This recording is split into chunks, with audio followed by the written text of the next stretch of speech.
directly on the heels of a virus that shut down our world economy, we have protesters, rioting, violence, and looting. The case of George Floyd and America's response. Today, we're also going to talk about white privilege, what it is, and is it real? We're going to talk about the term and the phrase that's you're seeing all over social media in the world right now, Black Lives Matters, and what does that stand for? What does it mean? And last but not least, we're going to talk about real, actual solutions that every walk of life, no matter your color of skin, can use and implement to heal the race and poverty divide in America. My name is Elisa Steele. This is Deconstructing the Culture.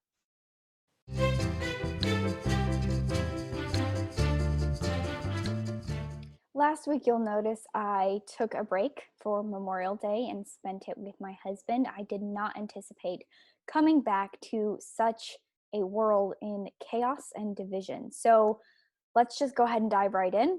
What happened to George Floyd is absolutely despicable and wrong. I'm not going to show videos or go into depth because at this point, you already know what happened to George Floyd, but we saw an almost 9-minute video, I believe, of a man being killed. And it's horrible. It was truly, absolutely heartbreakingly awful to watch. And I believe anyone with a set of eyes who saw that video can proclaim the injustice that it was. It was terrible. And since then, George Floyd actually, the medical information came out. Turns out he had recently taken meth and was very, very intoxicated. He also had some underlying heart issues, but the medical examiner was very clear that while those are underlying issues, his cause of death was clearly asphyxiation. He died because of the pressure of the officer's knee on his neck. So the officer did indeed kill him. If that wasn't completely clear from the video, it's very clear now from the medical evidence. So here we have a very cut and dry case of an injustice, and the whole world is coming out in support of George Floyd and his right to not be killed in such a terrible and quite frankly corrupt way. Okay? So I just am going to point out something that not a single person, I have not seen a single person come out and say what happened to George Floyd was acceptable or that the cop was in the right. No one has said that because anyone who has seen the video can see that this was clearly wrong. So then you might be asking yourself, as a common sense thinking American citizen, why is there so much controversy if the entire world is coming together and holding hands and grieving over an injustice and demanding justice for George Floyd and his family and for this to not happen again? Why is there so much controversy? Why is our world feel so chaotic? That is a great question, and we're going to go ahead and dissect that and our cultural controversies today. Now, I personally believe, and I believe it's also very evident, that there are dark forces, I would say specifically leftist media influence and hardcore leftists in our world who are trying to create a division over race. They would like to find division, even though there shouldn't have been any division. Everyone agrees that this was wrong and evil and there should be swift and harsh consequences, and there have been. This officer was immediately fired within 24 hours and has, since this happened on May 25th, this man, the ex-officer, was then arrested, pressed charges for third-degree murder and manslaughter. So the world is coming together. No one has argued that George Floyd deserved to die because he clearly did not. But it doesn't benefit our leftist media and our extreme leftist political group to have peace. It doesn't benefit them to have us come together in unity over this issue. No, that's why there is division, and that's why you're going to see constant pitting and divisiveness in our media.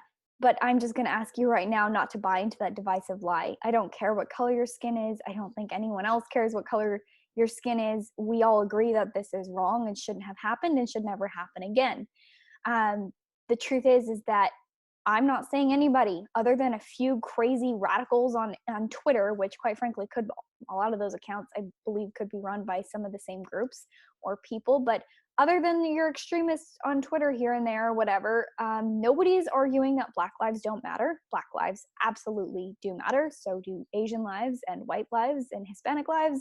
All lives matter. Human life matters, especially if you're a Christian. Then you believe that all human beings are made in the image of God, and therefore all lives truly matter because we are made in God's image. Now, I think it's very important that we come together with all of our brothers and sisters in Christ, and even those who are not Christian, don't believe that we do. We come together and recognize that the vast majority of Americans and of America is very anti-racist. We are very eager to come together, regardless of our political beliefs, especially, but any beliefs. We're willing to come together, and all of us are willing to fight against police brutality and racism and inequality of all kinds. We want to fight injustice together, okay? So the left and the media, they're the ones who benefit from playing us off of each other. And I too have really had to fight hard against this. I've had personal attacks from people I thought were close friends or good friends on social media, calling me a racist or calling me, hinting that I might be racist because of questions that I've asked. So I understand how easy it is to be reactionary and allow the media to create division even among our personal relationships. I would ask that you don't. They take a step back, that if you're finding your close friends and families posting divisive, harsh things online, or making accusations, you take a step back in love, say a prayer for that person, and make a phone call to them, because online you're not going to find any solutions. If you listen to my last podcast from 2 weeks ago before the holiday, I did an entire episode on online conversations and how to navigate those and how to navigate hatred online. So go ahead and listen to that if you didn't already. Now, one of the things that I've seen come out of this extreme division is a lot of pandering. I have seen some hardcore pandering online. I'm sure you have too. I am seeing all kinds of posts, especially in those first few days, like, you're part of the problem and you are a racist if you don't post about George Floyd today. Okay, that's not true. That's blatantly false. You don't have to post about George Floyd in order to be anti-racist. There are plenty of people I know who aren't on social media at all, or if they are on social media, they simply have an account and they get on there every so often where they're more voyeuristic and they look at other people's social media, but they don't post themselves.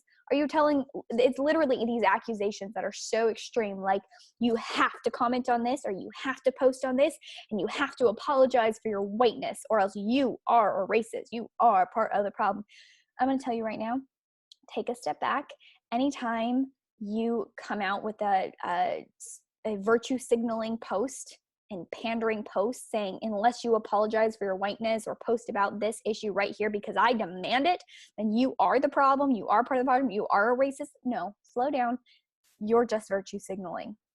And no, people who decide to be completely silent on this, sometimes, in fact, a lot of times, I've spoken to a lot of different people who have said, I'm not going to post on this because I am seeing so much hatred and so much vitriolic posting and so much divisiveness that I don't want to have this conversation online. I'm not going to post about this because I think these conversations are better in person. I respect that 100%. And quite frankly, I think there's some wisdom into having those conversations in person rather than posting on the internet and getting in Twitter fights or Facebook fights, okay? So no, we don't care about your pandering virtue signaling post, okay? And the other one, I'm seeing all kinds of stuff. I'm seeing, stupid posts like, you were mad when Kaepernick took a knee, Colin Kaepernick, the football player who kneels during the national anthem. But now when a cop took a knee on George Floyd's neck, you don't care? Like, come on. No, they're not even the same. So don't even try and compare these two situations together. It's absolutely ridiculous. Quite frankly, Kaepernick was disrespecting police officers and our American flag, that's a whole nother subject. And we all do agree, and we all do 100% are on the same page that what happened to George Floyd was wrong. So quit trying to make division where there isn't any. I'm also seeing stuff like, you need to call your Black friends. Like, you need to call all your Black friends and see how they're doing. You should call all of your loved ones right now, first of all, because we've just gone through a economic crisis and a pandemic. So yeah, you should call your friends. But it kind of sounds a little like pandering to say you need to call all your Black friends. I actually did. One of my, coincidentally, Black friends reached out to me, and I asked her what she felt like how she felt about that. I said, I've been hearing people say you have to call your Black friends. I think it's kind of silly, kind of ridiculous. Like, you're not related to you're not related to George Floyd. I'm not going to call you. I'm like, no, I'm sorry, I'm not going to call every Black person I know because a Black person died. Are you going to call me every time a Hispanic person dies because I have Hispanic origins? Are you going to call me every time a white person dies because I also have a white origin? Like, no, we're not going to identify one person's tragedy with every single person on the planet who remotely resembles their skin pigment. That's pandering. I'm sorry, that's virtue signaling. Now, the friend, when I asked her about that, who is Black, she just said that at first she felt like it was super fake because people were reaching out to her who never talked to her outside of that. She also said she understood and that people have good intentions. So I'm not saying that our feelings are mutual. Her feelings were her own. I'm expressing my feelings about this whole you need to call all your Black friends. But to me, that comes across as extreme pandering just because the pigment of my skin is similar to the pigment of someone else's skin, or my heritage is similar to someone else's heritage, does not mean that I am directly affected. I'm not related to every person, Hispanic or white, who dies, or quite frankly, I have some distant Indian blood. Like, no, that's ridiculous. We don't behave like that. Also, I'm seeing a lot of hardcore pandering from public figures. It's because they're scared. If I had to guess, I think they're scared. They are so afraid of having a PR battle on their hands. They're so afraid of being called a racist because that's what the left loves to do. If you don't post about this, you're a racist. So they're so afraid of being called a racist that people you thought had more common sense and who are public figures, whether that's pastors or public leaders or senators or any congressman or just people in the social media world who you look up to and respect, are hardcore pandering. And it's because I think they're terrified of being called a racist. And I think it's kind of, if you do have genuine thoughts and feelings, absolutely you should post about this. I posted about it, and it wasn't because I felt like I was going to be called a racist if I didn't post about it. I haven't posted about a lot of other issues that were very hotly debated in the media, because I didn't feel like my voice needed to be added to it. In this case, I felt like I had something to say, so I said something. I'm not saying if you did post about this that you're only posting to pander or you're, being disingenuous. Many, I'd say most of the posts out there are very genuine, and we are coming together and calling tragedy and injustice what it is. But if your motivation behind posting, or if you're posting things like threatening other people with, I'm going to call you a racist if you don't mirror exactly what I'm saying right now, or if your motivations are pandering, then I'm sorry, that's ridiculous. And I'm going to be straight up with you too. Those of you who have felt that pressure, like, I need to say something, or like, what if my friends think I'm a racist? I'm sorry, but you cannot pander to the left about race. I mean, you could try, but you will always fail. In their eyes, you will always fail, because no amount of pandering is going to make you woke enough or anti-racist enough. In their eyes, the standards of the social justice warriors are so impossibly endless and unattainable. There is no way that you can say something that is going to make you unracist in their eyes. I mean, even those I've seen bend over backwards to apologize for their whiteness, apologize for the pigment of their skin, they're just not woke enough. They're just not anti-racist enough. You can't win. Don't try to win in this woke battle. It's the left's standards are so endless, you can never win. Now let's talk about the rioting. I'm seeing some crazy stuff too, where I feel like this has become a divisive issue all on its own, with a lot of celebrities and even just people I know saying they understand the rioting. People are hurting. They're just in pain. Okay, you're hurting and in pain, and so it prompts you to steal a very expensive purse. You're hurting and in pain, so it prompts you to steal a TV from Target. You're hurting and pain, so you're going to rob and loot a liquor store. Yeah, because that makes a lot of sense. that's heavy sarcasm, in case you didn't catch on. The truth is, the media is also, I want to specify, there's a very big difference between the protesters and the rioters. I want to make that very, very clear. They are not the same. Much of the media is going to try and lump them together because then they can justify the evil, horrible happenings at the hands of the looters and the rioters, and so they're going to try and submerge them together. They're not the same. One is perfectly fine and protected by the First Amendment, which is to peaceably assemble and protest, and is very good. I have absolutely no problem, and I actually support those who are protesting injustice. We should protest injustice. I have been a protester at many different causes in my life. I think it's admirable for those who go out to protest something that they believe in, because it means you're not sitting on the couch just talking about it. It means you're actually putting your actions behind your words. Protesting is perfectly acceptable and protected under the First Amendment. Whereas on the other hand, I'm sorry, but there is no protection or excuse. I don't care what kind of supposed pain you are in.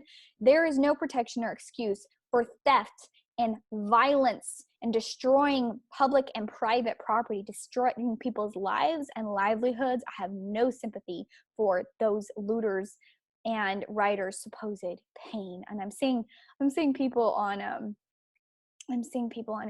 Instagram and stuff telling me that I'm not Christian. Elisa, you're not being Christian. You need to understand, like, they're like recovering from like, you know, a lot of pain for like a long time. And so like, it makes sense for them to steal a TV from Target and like, you know, harm business owners while they're trying to protect their businesses. I mean, it like, you have to understand their pain. You're not being Christian. You're not aligning with the Bible. Okay, well, the Bible says that the second greatest commandment is to love your neighbor as yourself.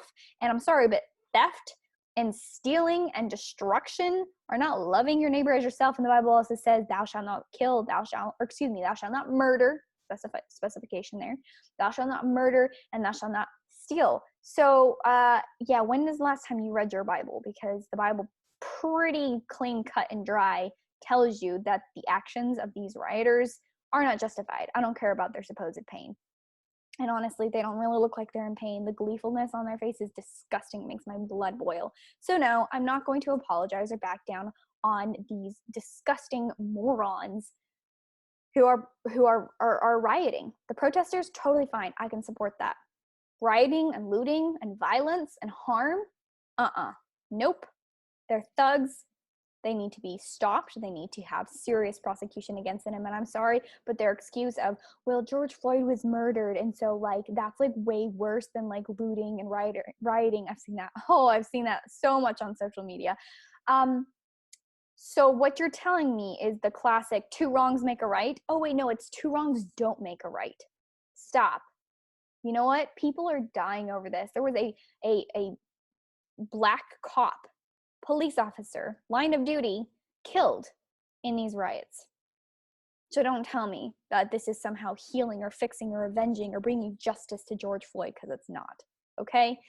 I also just want to point out that now is clearly a very good time and a very good example as to why we need our Second Amendment, because I'm telling you right now, last night I had rioting break out not too far away from where I'm at, and our large and main roadway was shut down because of marchings on it. And Best Buy parking lot, some vehicles were vandalized, lit on fire, a Target was looted, the mall was attacked and windows shattered. I mean, they tried to my knowledge, they tried to go to Trump's Mar-a-Lago area, but the officer successfully cut them off before they could go that direction all the way.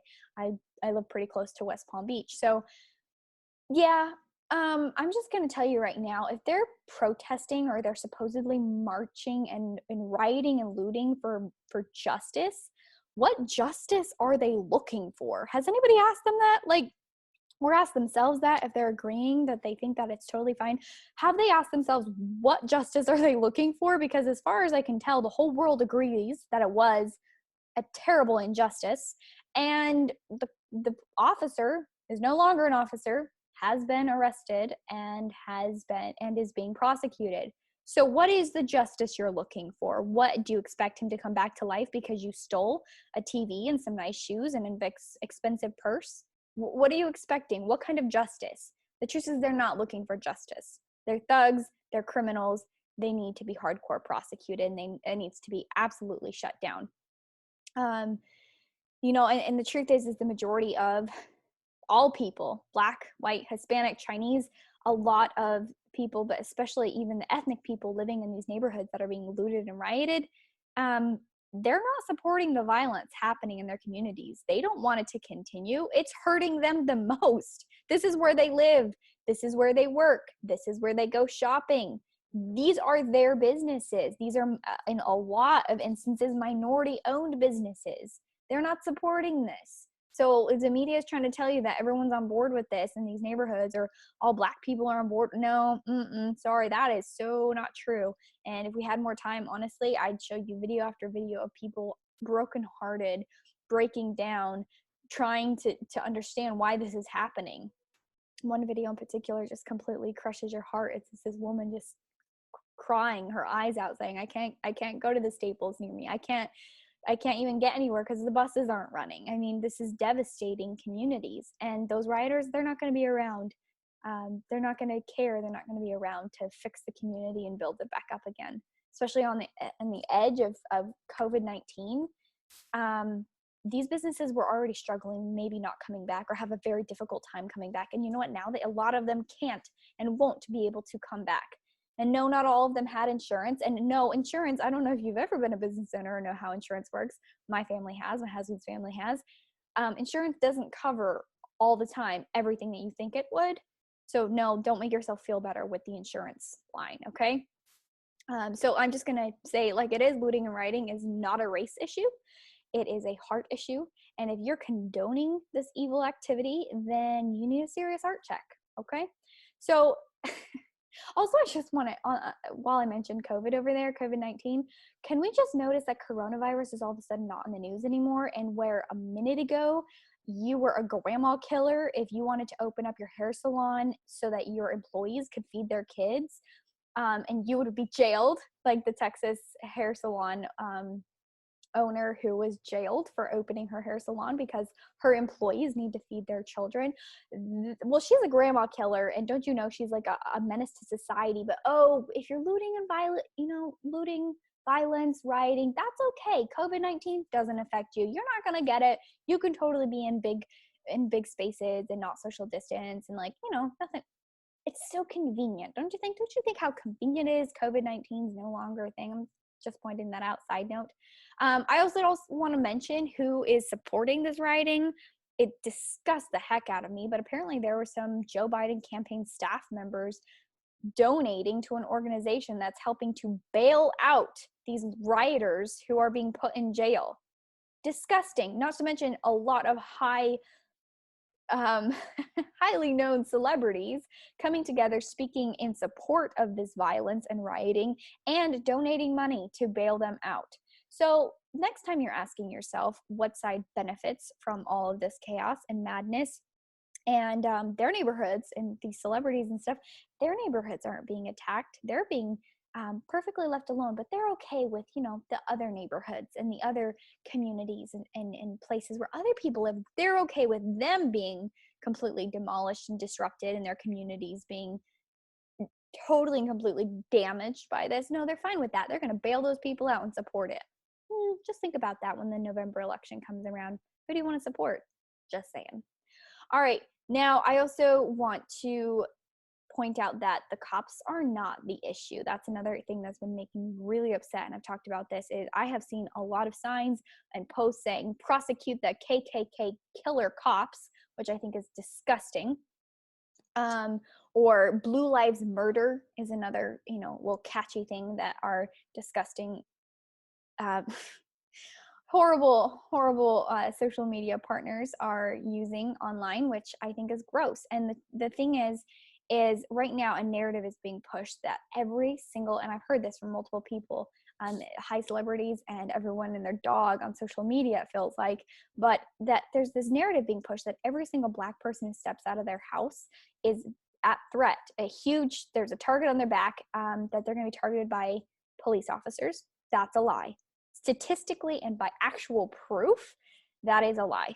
It's just not true. And I don't actually care how you feel about the issue because you heard a story of someone who felt like they were targeted, or you felt like you were targeted.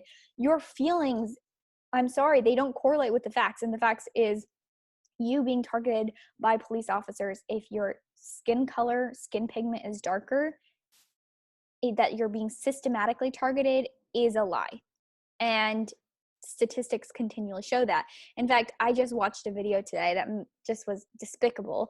And it was a video of parents teaching their kids how to talk to the police. You might have seen this on Instagram. It's been circulating pretty hardcore and on Facebook. And these poor little kids literally start, like a couple of them start breaking down and crying because their parents are traumatizing them and scaring them so bad and openly teaching them to look for and expect to see racism in their lives, and that their life is at such danger and in such danger anytime they get pulled over by a cop or have any kind of interaction with the police officers.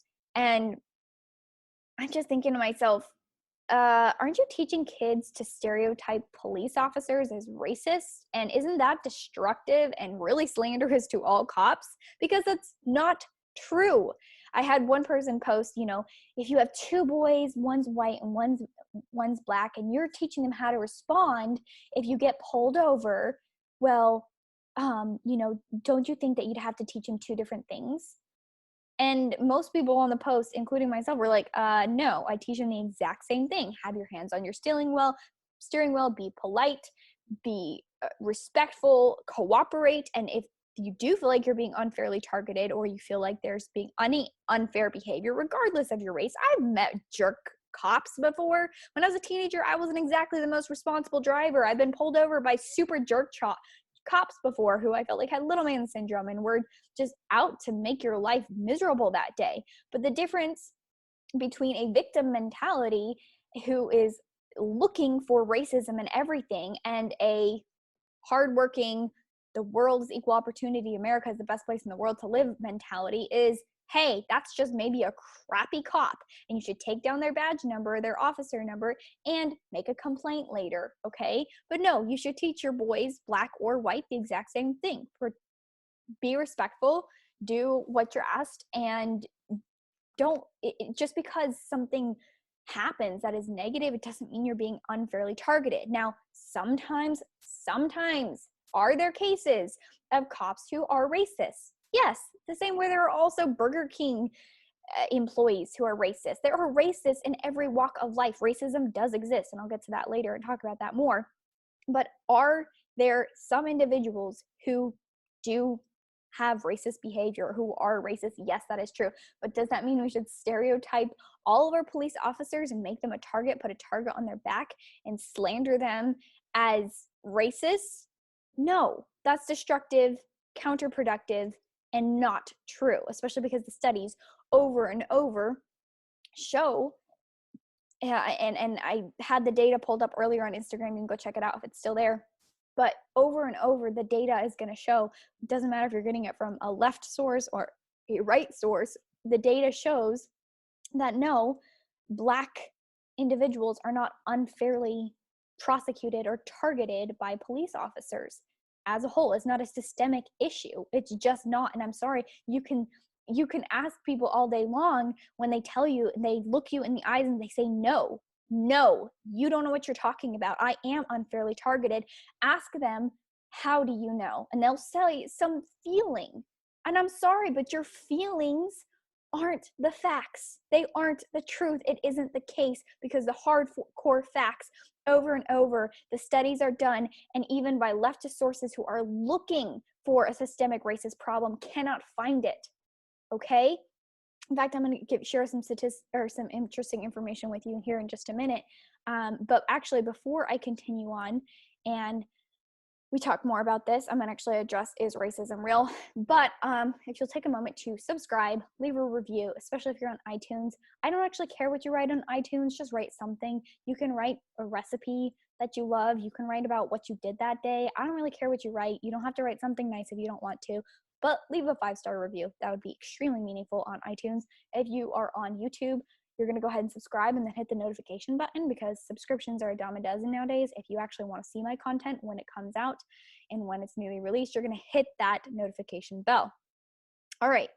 Now, Is racism real? The answer to that is yes, absolutely. I have seen it.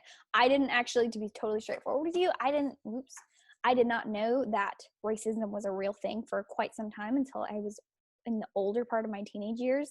I think it was a combination of being raised in Utah and also my family. I legitimately grew up thinking that racism was a thing of the past. I had never seen it. None of my friends, even friends of color, had ever experienced it. It was just, I think maybe it's just because Utah is just a little different. It's more of like a Western cowboy and Indian, you leave me alone, I'll leave you alone. You know, you mind your own business, kind of just more rancher country mentality or something. But I didn't know racism was a real thing.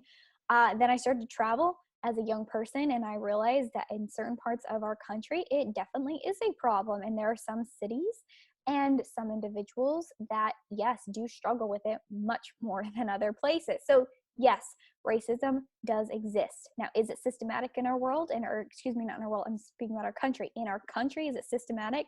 No, it is not. Here's the thing. Some individuals are absolutely racist. There's no denying that. And some people, some individuals do or say something that is racist, but sometimes they aren't actually racist individuals. Sometimes people just say stupid things. The reason why I say that as a friend who, again, the friend I was talking to the other day who reached out to me, who's Black, she was saying, you know what, when I was in high school, there would, be a person in our class who would tell a racist joke, a very blatantly racist joke, and no one in the class would say anything. Does that mean everyone in that group was racist? No, it's called they're in high school. They're dumb. They probably didn't know what to say. But sometimes people do say incredibly stupid things. Sometimes I'm not saying all the time, but sometimes you have to attribute some people's behavior not to malice, but to stupidity. You'd be really shocked. The older you get, I feel like the older I find out a lot of people are just stupid and incompetent, not necessarily always having, malice feelings. The same way I mentioned, like with police officers, if you feel like a police officer is being an absolute jerk to you, doesn't necessarily mean it has to do with the fact that you have a dark skin color or that you're a woman. Like I could, if I was a flaming freaking liberal woman, I could be like, every time a police officer is rude to me, I'd be like, oh, it's because he's just a male chauvinist pig and he hates women. I could blame it on all kinds of stuff. Or it could be like, you know what? They're probably just a stupid person who's a real jerk. Okay. And so when in doubt, I believe in erring on the side of stupidity, because that's more likely to be the case. But all that to say, some people say and do racist things, and sometimes it's just stupidity. But regardless, it's still racist, even if they say something or do something that's racist. But here's the thing, is not all incidents are racist unless they are, clearly. And just because a racist incident happens or is said, it does not make it systemic to our whole country and to our whole society. It does not mean that it is widespread. It just means you met a racist individual or an idiot who said something racist. And we should absolutely come together and condemn that each and every time. We should never make an excuse or say, oh, well, they were just stupid, or, oh, well, they didn't really mean it. Or, no, every single time you come into a racist incident that is clearly racist, not just police officer being a jerk, anytime you come across any kind of racism, it should absolutely be called out, be confronted, condemned, and there should be repercussions, because racism is disgusting and it's evil and it should not ever be tolerated. But I have to go back to, we cannot teach our children a victim mentality, that they will always be confronted with racism and they should always be looking for racism and the world is out to get them, because that is not true. Our country is not systematically racist. Most of the Americans in this country are not racist. They're against racism. If anything, the George Floyd incident has shown that most of our country and the vast majority of our American citizens are not racist and do condemn racism when they feel like they see it. Now, you cannot blame your whole life on racism, and you cannot, if you do experience racism, which you might, especially in some parts of this country, you might experience racism, but you cannot call the whole of society guilty and say it's a systemic problem because you experienced it with individuals. That's just not fair. We do not blame all of society for the evils of a minority who are disgusting and should be called out and have repercussions. Now, and speaking of racism, and I'll get slaughtered for this one, and I'm not going to focus on it because I don't think it matters really that much. But I do want to point out that while this George Floyd case is disgustingly horrible and an injustice in every single way, and we should absolutely not let up the gas on this situation, and it should be, known that this was very wrong and there should be very harsh consequences. I do have a question. How do we know it was actually racist? Just saying, I feel like somebody decided that this is racist and we all jumped on it, which is fine. We can have a conversation about racism. But what evidence do we actually have that the George Floyd incident was motivated by race? The cop, yes, was white and the victim was black. But who decided this was about race? What if this cop was just a nasty guy who would have acted the same way regardless of the color of the person under his knee? What if he knew George Floyd personally and just hated his guts? What if he was just a nasty cop? What if this story is actually about incompetence and police brutality? What if this is a humanity and a heart issue and not a race issue? And that's all I'm going to say. Those are just questions. And if it is racism, I'll be the first person to condemn it as racism, because I think we should all come together against racism. But I'm just asking, how do we know this is racism? I feel like we all just glossed right over that. Anyways, moving on. We're going to answer the question, is white privilege real? Now, I wouldn't have thought to talk about this on the podcast, but actually one person reached out to me on Instagram and she's just like, Elisa, I'm a person of color, and it was a long message, but the long and the short of it, she's just like, I've never experienced racism in my life. Does this mean I have white privilege because I'm a person of color who's never experienced racism? And I gave her my answer, but then I just took a photo of with her permission, I took a photo of her question and I posted it on Instagram and asked y'all to give your feedback on what you would tell her. And I got a lot of interesting answers. I'll share those on Instagram.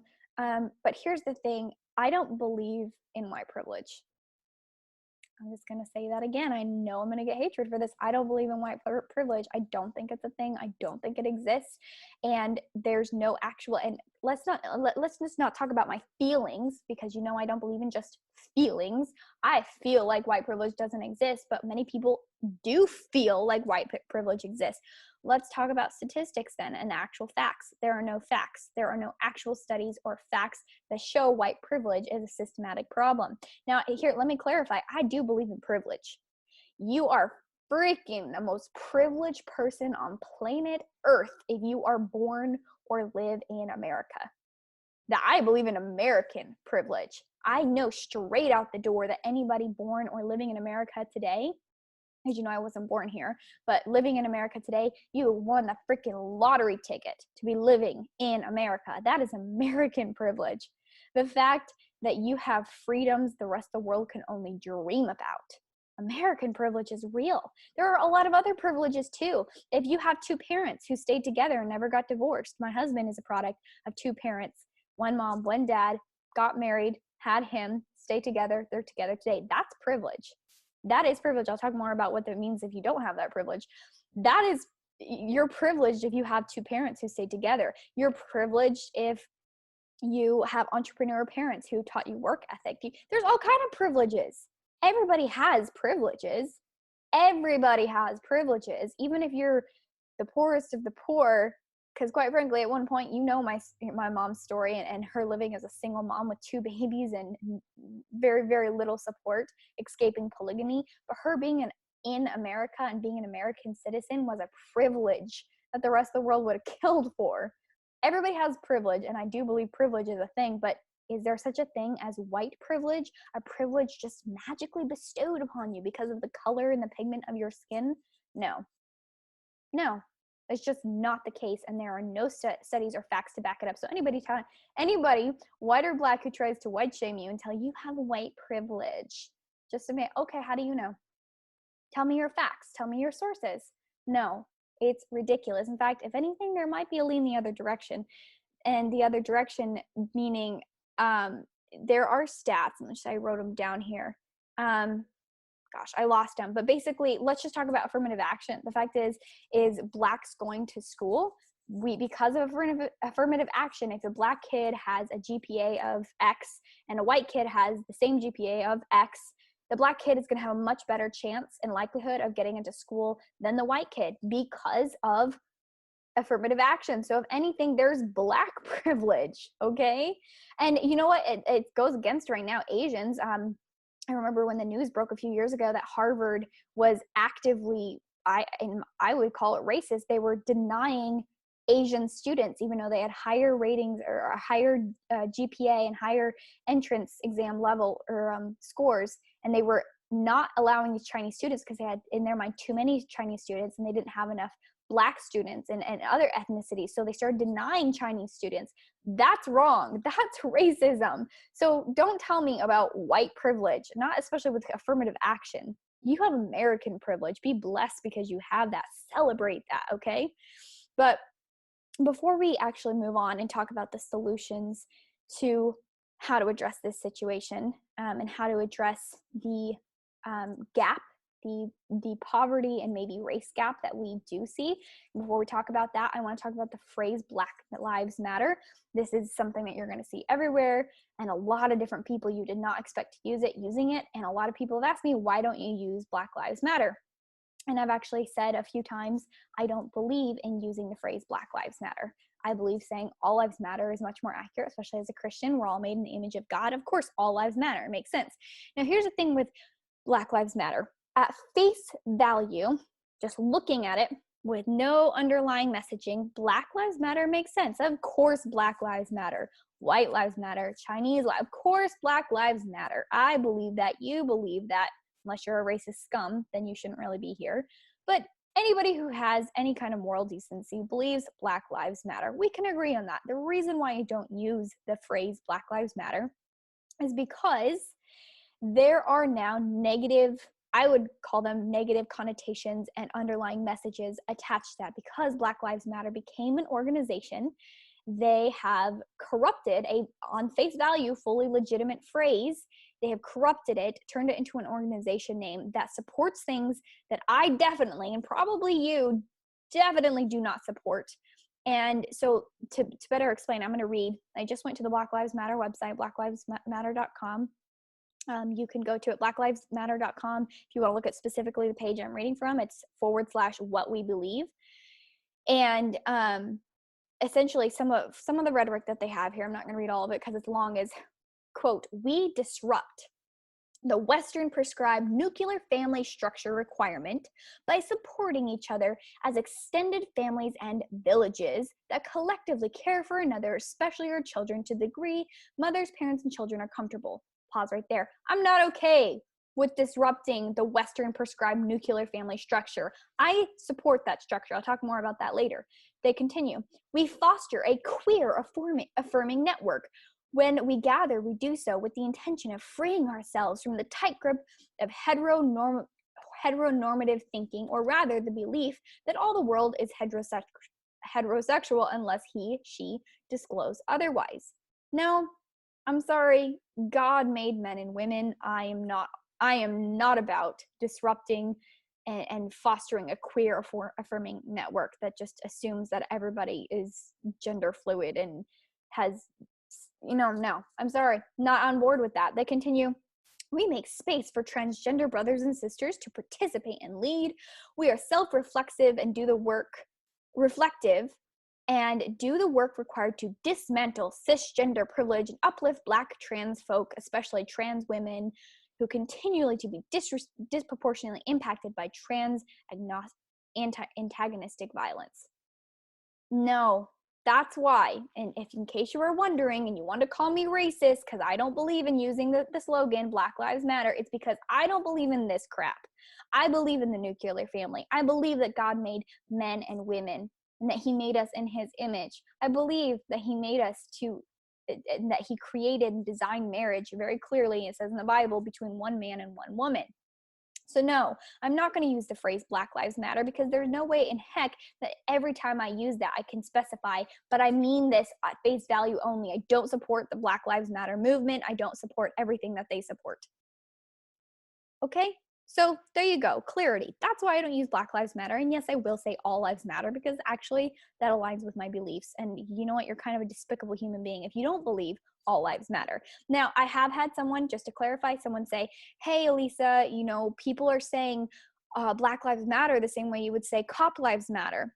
You're not de-elevating everyone else. You're just elevating that one category. Or unborn lives matter. I personally use that one, unborn lives matter. I've made it very clear that yes, I do understand that, and there is a reason why I say unborn lives matter. Doesn't mean I'm hating on the born lives. It does mean that I am elevating unborn life to a status of saying, hey, pay attention, these lives matter. And I get how someone could feel that way about Black Lives Matter. The only problem with that is, no one's actually saying Black lives don't matter. Whereas a huge amount of very loud, angry people are saying unborn lives and their preborn don't matter and support abortion.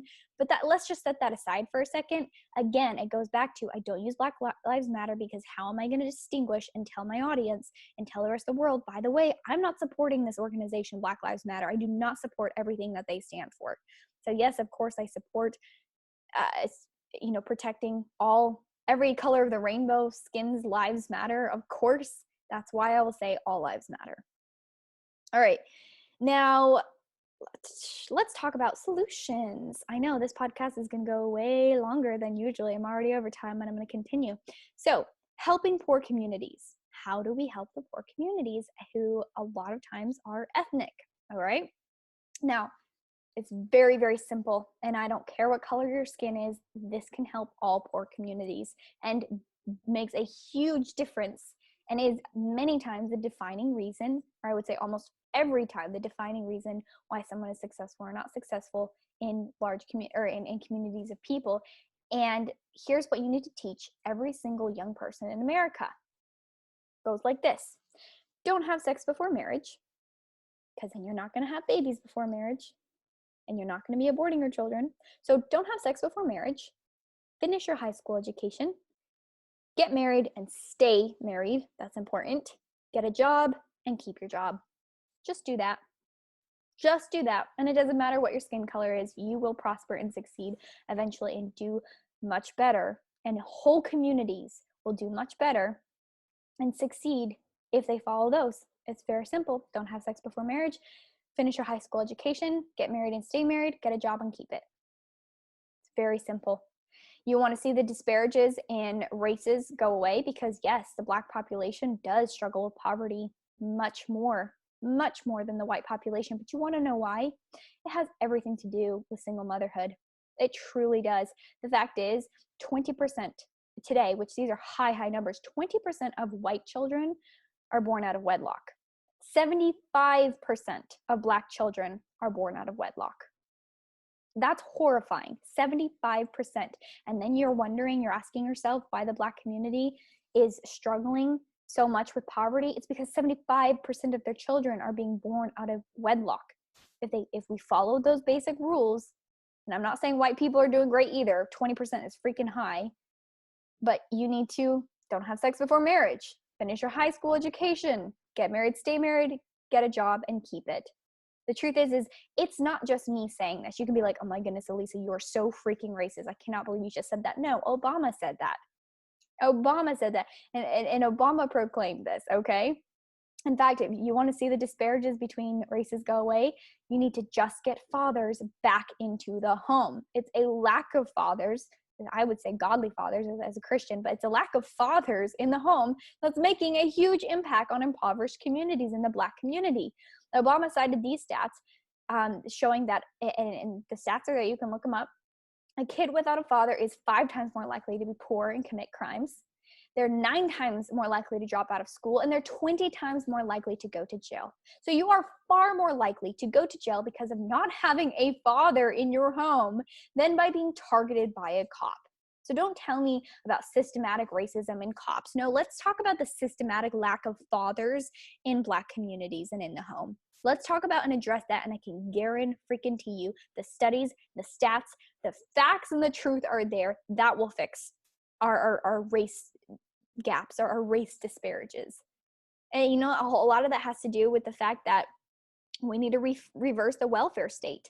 The Black born out of wedlock rate used to be a lot lower before we had the welfare state hardcore hit, and we basically economically incentivized women to marry the government and allowed fathers to abandon their families. And now we have this mass epidemic in our Black population, and we're wondering why. It's because of a lack of fathers. That's how we fix it. And that goes for everyone. I don't care what your race is. If you're in high school listening right now, I don't care if you're Chinese, Black, white, Asian, Mexican, Indian, whatever. You follow those rules. Don't have sex before marriage. Finish your high school education. Get married, stay married, get a job, keep a job. You will be successful someday. End of story. And you'll also bring up your community, okay? Now, that's what we can do. Those are those real hardcore solutions that you can apply and you can live by, and you can teach your own children and other young people, teach them those principles, and they will thrive. Another thing that we can do, last but definitely not least, and I want to end on this, another thing that we can do is, first of all, see past the divisive rhetoric, see past the pandering and the I'm going to call you racist if you don't hurry up and come out and say something that agreeing with me, if you don't apologize for your whiteness, then you're a racist. See past that and know it does not help. It does not help anybody for you to get on the divisive train. The enemy wants that. The enemy being the devil. I'm sorry. Take politics out of this. The enemy wants us to be divided. The enemy wants to see us in strife. The enemy wants to see us in disagreement and in violence, verbally and physically and spiritually. And the enemy wants that, but that's not what God wants. And as Christians, we have to see, what does the Bible say? And the Bible is very clear. Now is a time more than anything else, and more than, I mean, we should have unity on this. We do agree. Come together in prayer with your communities, with the people that you're disagreeing with. Call them and just say, hey, can we pray together? Come together. And do not let the enemy come in and cause divisiveness in your relationships. Don't allow your friends to get away with calling you or hinting at you being a racist. Call them and just say, hey, can we pray about this? I'm sure this is not what is best for us. This is what the enemy wants, and he wants us to be divided. We cannot be divided. Now is a time for prayer. Now is the time for unity. I know you might feel alone. You might feel like the whole world is crazy. You're disappointed in public leaders and in pastors and people around you. You feel like you're alone and confused and wondering how the world has gone so crazy. It's okay. You're not alone. I promise you're not alone. But a lot of the world is very scared and very confused right now, but that is what the enemy wants. The enemy does not want you to become united in prayer. The enemy does not want that. So that is what we seek more than anything else. You are not lost. You are not alone. Don't be unsure of what to do, because thank God, literally thank God, we have a Bible, and that's our instruction book, and we know what to do. And as Christians, it's very simple. It's very simple. You have to follow Christ. And first and foremost, we are called to live out God's commandments.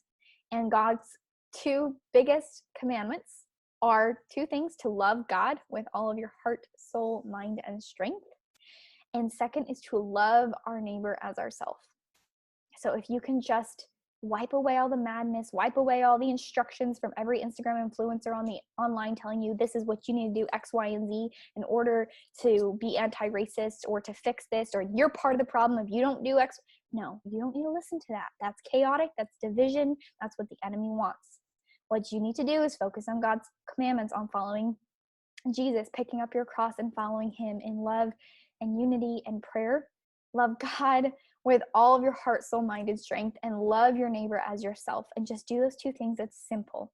I know it's not easy, but it's simple. So keep praying together. Keep being faithful to God's word. That is what we are called to do as Christians. Just keep it on. And remember, even in the chaos of this madness around us, this is not our home. This is not the end all be all. This is temporary. This is earth. And all we have to do is stay in God's word, be faithful to his word and to his commandments, and be in unity with the Holy Spirit and be prayerful. That's all we can do, and that is everything we're called to do. So be faithful to that. Now, ending with our good in the world, I actually is very different than what I've done before, but good in the world is, while sometimes when the worst in our world, the worst in our country comes out, sometimes the best comes out too. And I've seen a lot of beautiful examples of that. Today's good in the world photos and story are really kind of shared in images on Instagram today. I shared them earlier this morning, and you're going to see photos of peaceful protests of police officers and protesters of every color praying together, supporting each other, coming together in unity. The fact is that a terrible thing happened, and we should be grieved and sad, and we should come together to peacefully promote justice. And I love that so many people have come together, and that the whole world has come together essentially to show support for the family of George Floyd. And, police officers have been working tighter with their communities. They've been shown a lot of kindness. Communities have come together to collect donations, especially I've seen a lot of pictures because I have a friend in Minnesota who's been posting a lot of pictures of the community effort to come together with donations, lots of donations and food of every kind, and clean up the destruction. I've seen other friends going to their local cities and cleaning up the destruction that's been left by the rioters and the looters. And that is beautiful. That is the good in the world. That even in the face of darkness and confusion and violence, that we can come together with our communities and we can try to pick up those broken pieces and lean on each other to do what we can. I would really encourage you to take part of this. If you are nearby where your city was vandalized or looted, maybe you can donate financially, you can donate your time, you can help scrub and clean up that graffiti, you can pressure wash, you can be there, you can be a prayer warrior, you can put together care packets for your police officers, your local police officers, and tell them that you love them and you're so happy that they are there to support you and to protect you, both protecting your rights to peacefully protest and to be home and keep your neighborhood safe. You can reach out to your friends and family members who may be suffering from these violent protests. I want to make sure that I clarify the violent rioters different. Reach out, find out how you can be more closely connected to your neighbors. Maybe it is just walking. Maybe you don't have the resources, their time, or the health that would permit you to do that. Maybe it's just walking to your next door neighbors and be like, hey, how you doing? Just want to see if you guys need anything. We are just coming out of this global pandemic. Find a way to connect with your community and your neighborhood and be the good in the world. Be the change that you want to see, and continue to send me your stories. Continue to message those to me on Instagram, Twitter, and Facebook, and send me those good in the world stories you want me to share. God bless you. God bless America. God bless the men and women who have been able to see past the divisiveness and find unity and peace and love in this. God bless George Floyd's family for what they're going through. And God bless our men and women in blue and in our National Guard who are risking their lives to protect our cities and our neighborhoods and our communities. God bless America.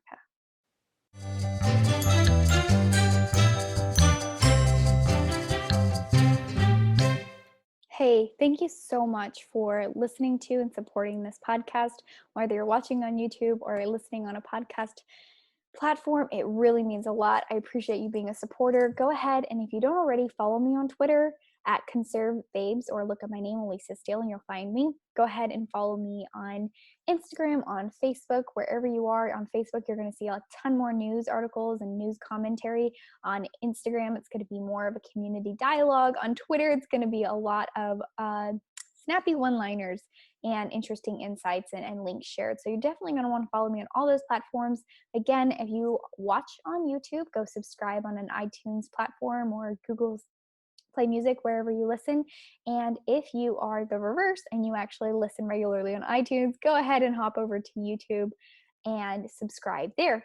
God bless you. Have a great day.